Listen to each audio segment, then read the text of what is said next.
வணக்கம். ஜெய் குருச்சரணம்.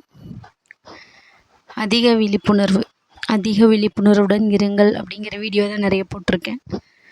அதிக விழிப்புணர்வு, உங்களுடைய உள்ளுணர்வோடு இருங்கள் அப்படின்னு தான் நான் பலமுறை சொல்கிறேன். சும்மா நீங்கள் உங்களுக்குள்ளே ஆழ்ந்து சென்று பார்த்தீங்கன்னாவே உங்களுக்குள்ளே ஒரு நிரந்தர அமைதி கிடைக்கும். நீங்கள் மேற்பரப்புலையே வாழ்கிறீங்க. மேற்பரப்பில் வாழ்கிறதுனால தான் குழப்பம். மேற்பரப்பில் குழப்பம் மட்டும்தான் இருக்குது. ஏன்னா நீங்கள் வெளி உலகத்தோடையே அதிகமான தொடர்பு வச்சிருக்கனால கூச்சலும் குழப்பம்தான் இருக்குது. ஆனால் நீங்கள் எந்த அளவுக்கு ஆழமாக உங்களுக்குள்ளேயே நீங்கள் ஆழமாக பயணம் செய்கிறீங்களோ அந்த அளவுக்கு அங்கே அமைதி கிடைக்கும்.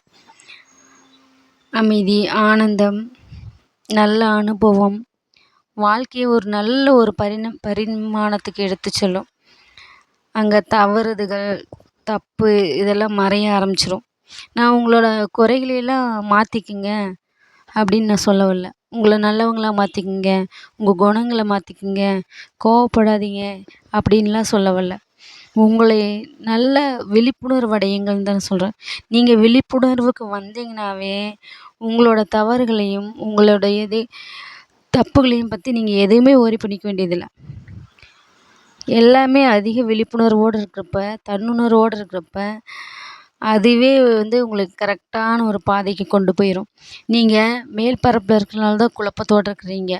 உங்களுக்கு இந்த வழியில் போகலாமா, அந்த வழியில் போகலாமான்னு பல பாதைகள். ஆனால் விழிப்புணர்வில் ஒரே பாதை தாங்க. அங்கே வெற்றி மட்டும்தாங்க இருக்குது. அதனால தான் சொல்கிறேன், விழிப்புணர்வுங்கிறது ஒன்று இருக்குது, அது எப்படிங்க அப்படின்னு பலமுறை எல்லாருக்கும் சொல்கிறேன். விழிப்புணர்வு எப்படி அடையிறது அப்படின்னு தெரியலனா பல பயிற்சிகள் சொல்லித்தரோம், வாங்க. ஆனால் எதுக்குமே நேரம் இல்லை அப்படிங்கிறப்போ ஒன்றும் பண்ண முடியாது. நீங்கள் விழிப்புணர்வுங்கிறது ஒரு மிகப்பெரிய ஒரு சக்தி.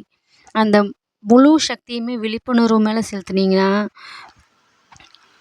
அது உங்களை நல்லா வழிநடத்தி செல்லும். நீங்களே நினச்சிங்கன்னா கூட உங்களை மாறவே முடியாது. அந்தளவுக்கு உங்களைய ஒரு நல்ல ஒரு செயல்பாட்டுக்கு கொண்டு போகும். நான் தான் சொல்கிறேன் பாருங்க, அந்த இடத்துல 2 பாதையில் வெற்றியா தோல்வியாங்கிறதுலாம் இல்லை. அங்கே ஒரு பாதை தான் இருக்குது, வெற்றிங்கிற ஒரே பாதை தான் இருக்குதுன்னு சொல்கிறேன். அதுதான் விழிப்புணர்வு. நீங்கள் மனம்னா குழப்பம், இந்த பக்கம் போகலாமா அந்த பக்கம் போகலாமான்னு 2 பாதை. ஆனால் விழிப்புணர்வு ஒரே இது வழியில் மட்டும்தான் உங்களை நடத்தி செல்லும். விழிப்புணர்வுங்கிறது ஒரு நல்ல ஒரு குணம். நீங்கள் நம்மளோட தன்னுணர்வு நினைத்து நீங்கள் தியானம் பண்ணுங்கள். நிறைய பயிற்சிகள்லாம் இருக்குது, அதெல்லாம் பண்ணுங்கள். விழிப்புணர்வு அடையிறதுக்கான நிறைய சாத்தியக்கூறுகள் இருக்குது. நீங்கள் அதையெல்லாம் பண்ணிக்கிட்டு நீங்கள் என்ன வேணாலும் பண்ணுங்கள். வாழ்க்கையில் எந்த செகண்டில் கூட நீங்கள் விழிப்புணர்வு அடையாமல் வாழ்கிறீங்க அப்படின்னா நீங்கள் இந்த எத்தனை வருஷம் வாழ்ந்தீங்கனாலும் அது வேஸ்ட். ஆனால் விழிப்புணர்வு அடைஞ்சதுக்கப்புறம் வாழ்கிற ஒவ்வொரு கணமும் உங்களுக்கு பயனுள்ளதாக இருக்கும். அவ்வளோ பயனுள்ள ஒரு விஷயத்த தவற விட்டுட்டே இருக்கீங்க. மறுபடியும் சொல்கிறேன், நல்லா அதிக விழிப்புணர்வோடு இருங்க.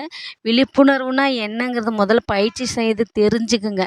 பயிற்சி இல்லாமல் நீங்கள் செய்ய முடியாமல் திணறாதீங்க, தெரிஞ்சுக்குங்க. நன்றி.